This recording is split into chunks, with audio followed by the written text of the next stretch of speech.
So for today's session, we're going to talk a little bit about what is value proposition, formulating a value proposition, and then being able to take that value proposition and framing it in a way that makes sense for the application that you might be applying to. We're going to reveal a secret ingredient that one might want to include in your grant proposal, etc. And then I'm also going to give a little bit more information about all the fantastic things that the Research Innovation Office at the University of Guelph does, as they're definitely here to help everyone, students and faculty, around being able to get your research out and also get those grants and funded applications. So if we look at the various pillars of the research innovation service pillars, they look at all sorts of different things. We look at commercialization, etc. But really with this, we want researchers to start thinking about themselves perhaps as, do you want to be an entrepreneur, which is definitely kind of your own boss, definitely more of a risky type of thing and also provides a little bit more freedom, or do you want to be an intrapreneur, which means that you are employed within an organization. There's perhaps less risk involved with this, but also comes with a little bit less freedom in being able to do what you want with your research, etc.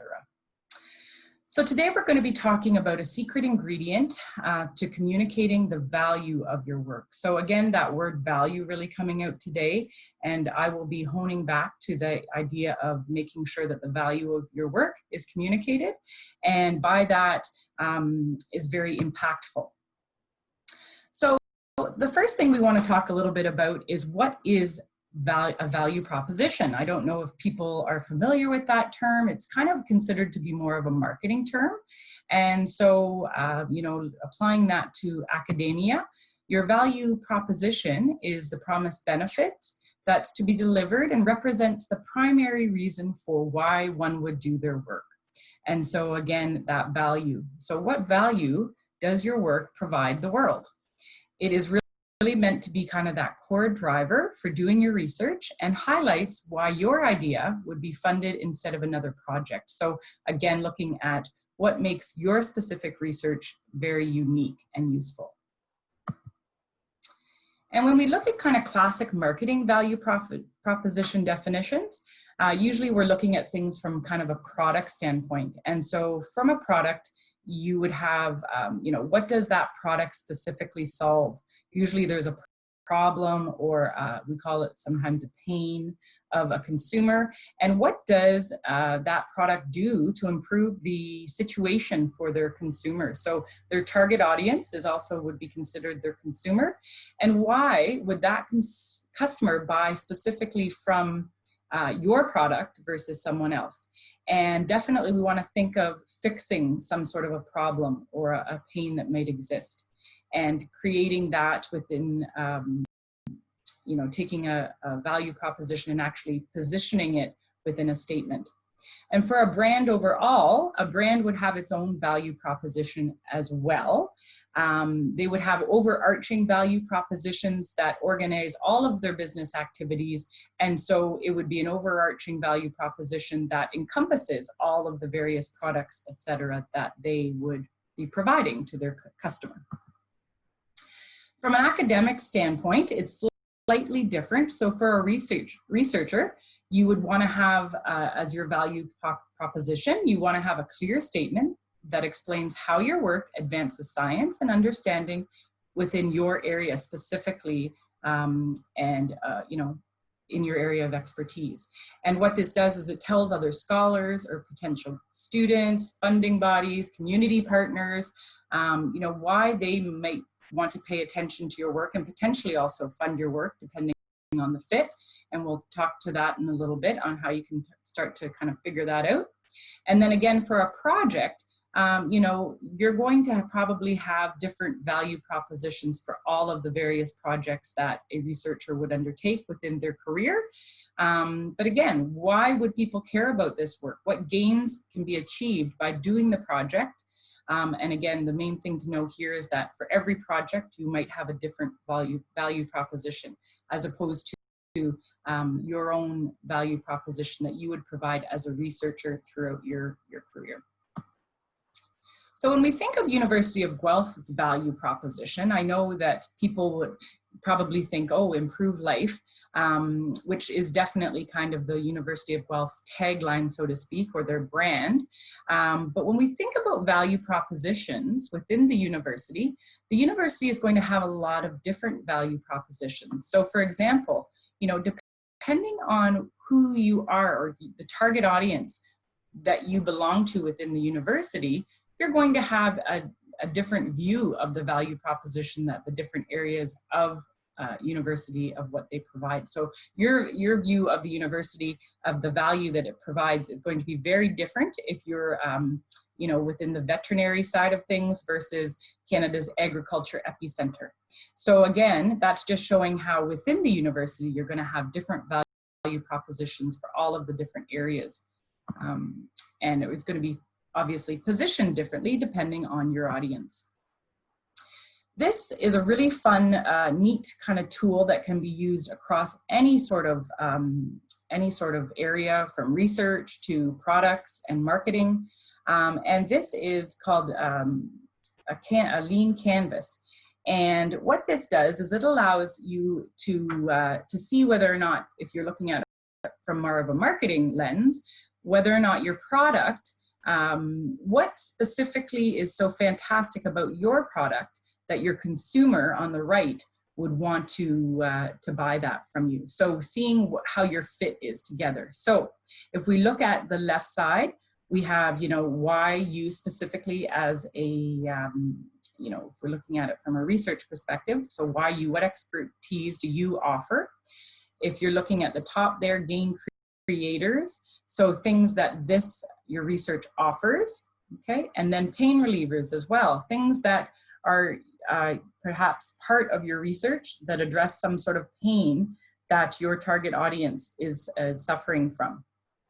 On the right-hand side, we have potentially your funding body or whatever, and you know, what kind of pains do they have that your research is going to solve?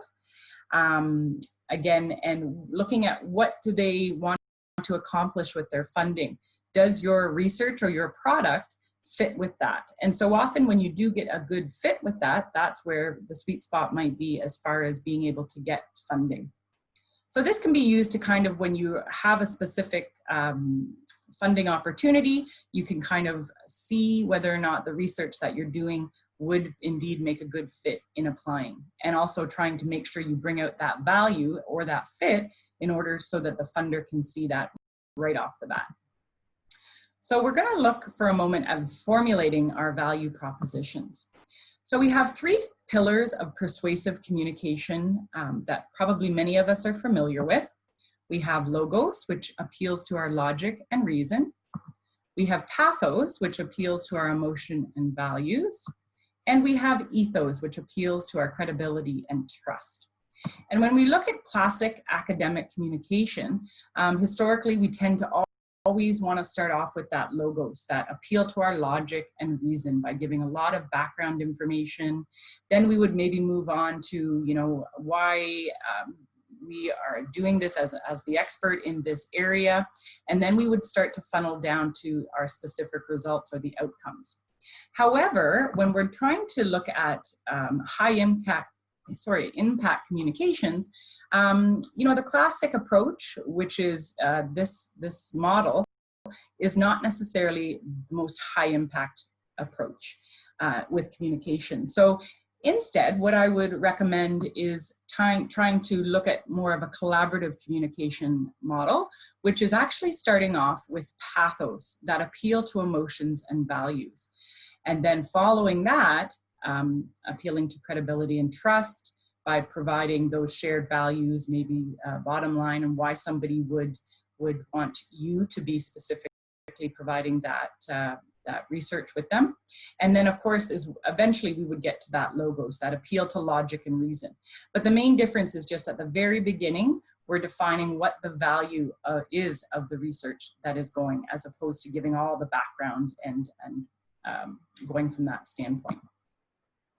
This collaborative approach definitely is more of a high impact communication method, and definitely something that is recommended when we are looking at funding opportunities, simply because, you know, the gatekeeper, et cetera, of the committee may not necessarily be within your area of work. And so, you know, they want to know right off the bat what value your research is going to bring. So I have a couple tools here. This is a grid that is kind of used to be able to see whether or not there is value and be able to kind of tease out some of that value right off the bat. So the first thing to do here, so the example that we're going to be looking at is Uber. So if we kind of look at consumers, and again, that's our target audience who we are looking at and we're trying to relieve some pain points for. So before Uber, you know, most consumers had a long wait or a walk. They didn't have available taxis to them.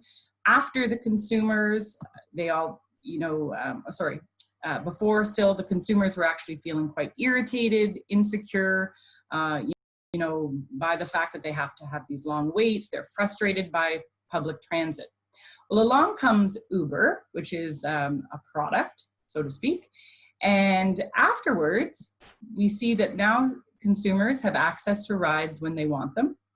You know, clean cars, cordial drivers, they now are able to fit this in with their schedule quite painlessly.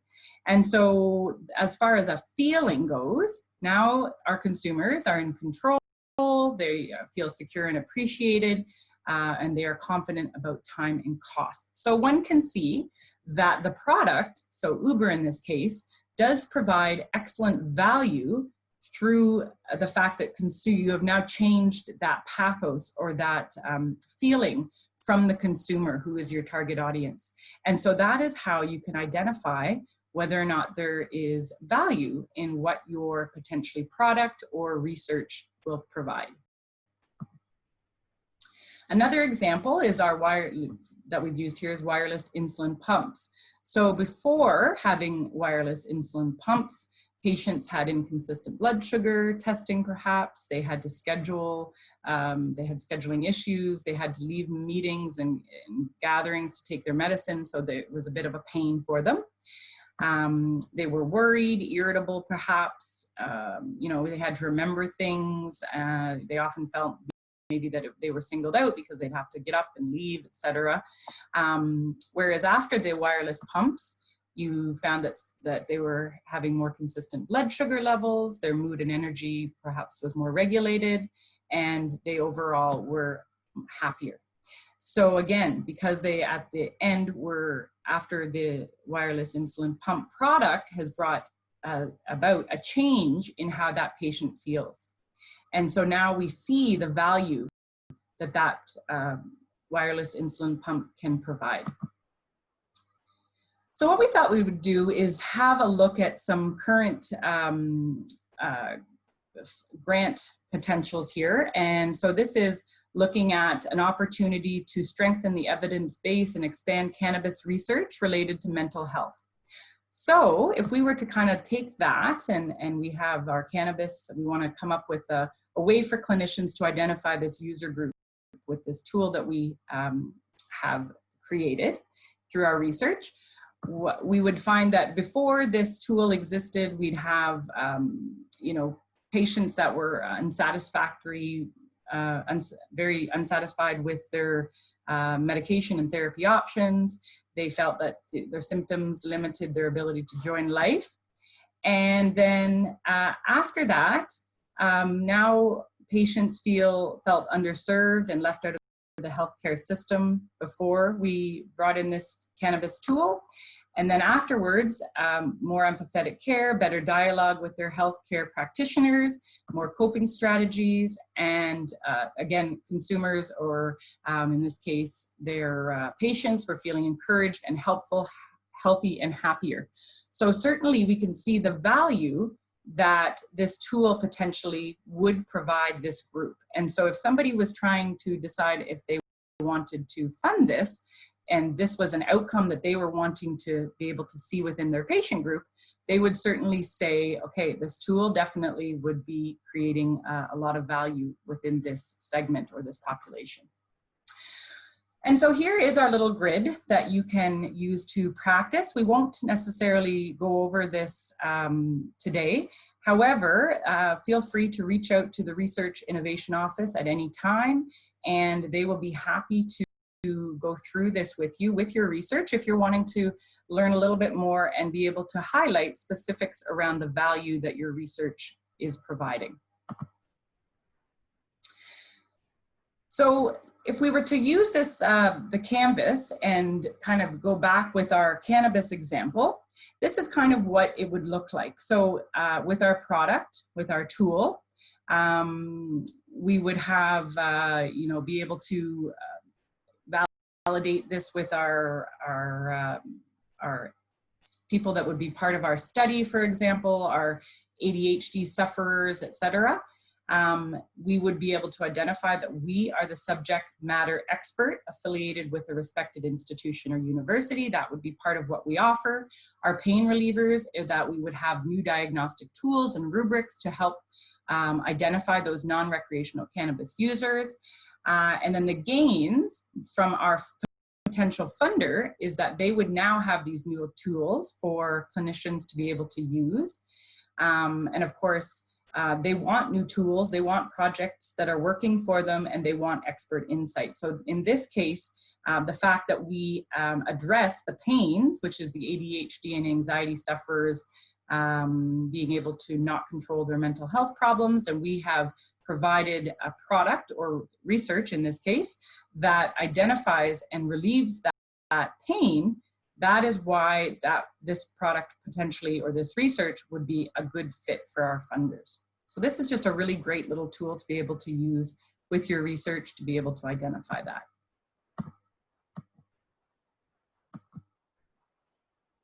Oh, my screen does not want to advance.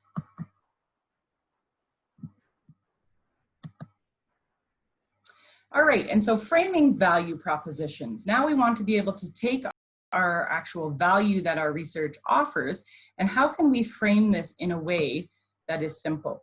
And so when we talk a little bit about framing, coming up with an actual value proposition statement, it's almost like an elevator pitch, in the fact that you want to be able to convey to your group or your target audience that cares about this problem or the research that you're doing. You want to be able to identify what your research will actually deliver, so the outcomes.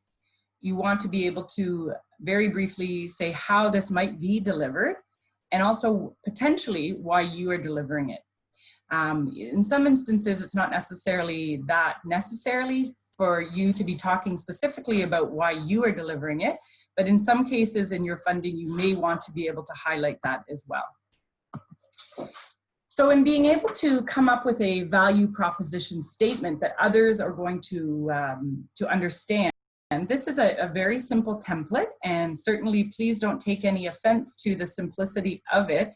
I know that really, you know, as researchers, you're probably looking at this thinking this is far too simple for my research. However, what I do want to stress is that that is sometimes the challenge with research, is that when you get into the nuts and bolts of it so much, it's sometimes challenging to be able to step back, to be able to really be able to hone in on a very simplistic view of your research, and to be able to actually extract out that value proposition and be able to share that in a very simplistic way with others. So that's why this template exists. So if we go back to our example that we were talking about, we would say that, you know, for doctors, we would say that is our group with our problem, who struggle with identifying patients who use cannabis to self-medicate. So they would be, you know, that's our need that exists out there.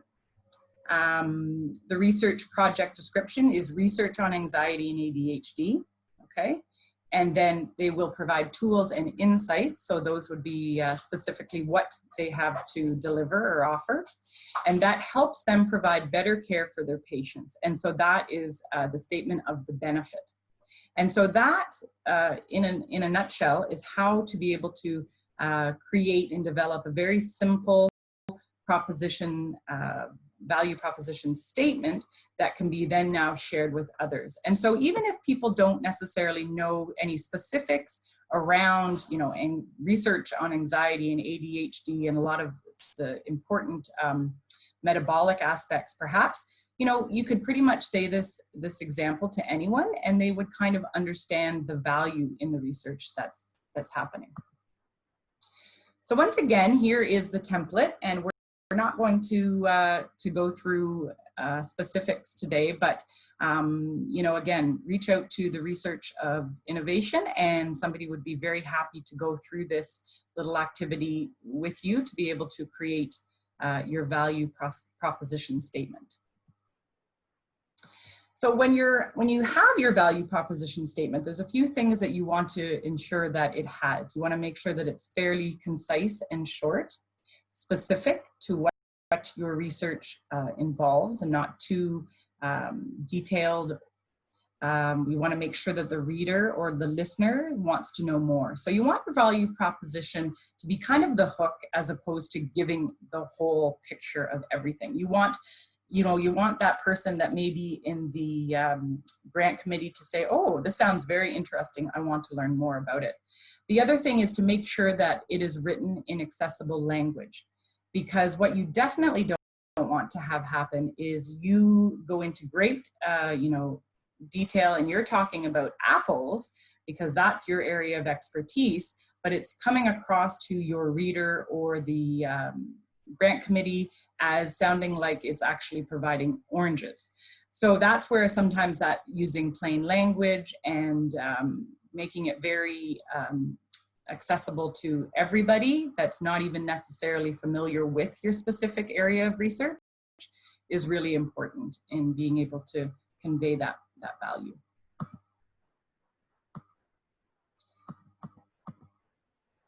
The other thing to just consider is that you want to show differentiation. And of course, there's so much competition in the research world. Really, you want to be able to show how your research is unique or different. And this is just a really fun little diagram. Here we have, two people that are selling lemonade, but just by tweaking it a little bit, you can see that there's something about the way in which this is communicated that it really is appealing to your audience. So trying to figure out exactly what the audience or the grant committee or the person who might be looking at your application, trying to kind of think about any sort of unique aspect of your research that can be communicated is definitely only going to benefit you in the long run. So I mentioned at the beginning that we were going to be talking a little bit about a secret ingredient when it came to creating a value proposition. And really, when you think about how that is communicated, when we think back to that pyramid that I talked about your classic academic communication, and then how that is changed slightly, and how by changing that, flipping that pyramid upside down, and how we started off with the why, or the more of the appealing to our emotions, that is indeed the part that makes things most impactful. And so that's something that we want really you to take away today, that the secret ingredient is actually empathy. And that empathy is what brings on that evokes that emotional response. And so that's what you want to have your application convey. Right up front is something that is a hook and definitely gets the committee members perhaps to want to learn more about your research and potentially see that fit. So when we look at empathy, it's the capacity to understand or feel what another person is experiencing from within their frame of reference. So again, it's taking things a little bit differently than we often would normally look at research, and we're wanting to put ourselves in kind of our target audiences in their shoes and see how they would feel with the outcome of your research and why that is of value. So that's basically the end part of the value proposition section. I would like to just take a moment to kind of highlight some of the things that the Research Innovation Office offers as well around other types of workshops and things.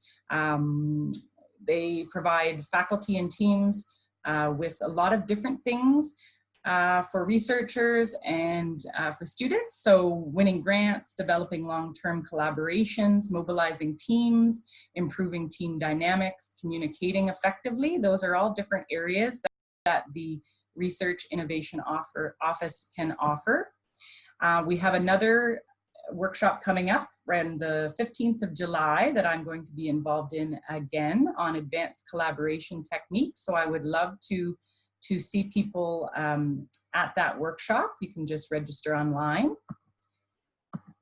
And then this is just the different research impact areas that the RIO offers. We've got industry liaison, we've got knowledge mobilization, technology transfer, new venture creation for entrepreneurs, and being able to amplify your impact. So taking that research and commercializing it using strategy, and also, of course, looking at intellectual property and being able to access mentorship and entrepreneurship training. So again, that's the create aspect of things. We've got collaboration as well, developing connections with internal and external organizations and government, getting advice on those funding opportunities and partnerships and agreements, all the good stuff that comes along with that. And of course, expanding the influence of your research, which we have started to talk about today with value proposition. And then of commercializing, of course, being able to realize that full impact of your research, looking at patents, scaling a business based on your research, and of course, securing funding to create that market-ready product. So those are the different areas that RIO can help with. It's been an evolution of support within the university. And also our industry liaison is available, looking at, they can help with strategic partnerships with industry, navigating those agreements, which of course are part of working with and collaborating with others, identifying funding opportunities that may exist for you, and also reviewing grants and grant applications on making sure that you have all of the various aspects of things that I went over earlier in the presentation. Also, the university RIO provides a guide. This is a guide to research partnerships with the University of Guelph. This is a resource that is available as well. Let me just have a couple other things. Again, so looking at those entrepreneurship opportunities that may exist. So if any of those types of services are of interest to people, I do recommend reaching out to Dana McCauley. She is the director at the New Venture Creation Research Innovation Office at the University of Guelph. And here is Dana's contact information there. So thank you very much for tuning in for today's workshop on trying to get your application shortlisted. I hope that the information on value proposition and creating a value proposition statement for your research will be helpful in future applications and grants. Thanks very much.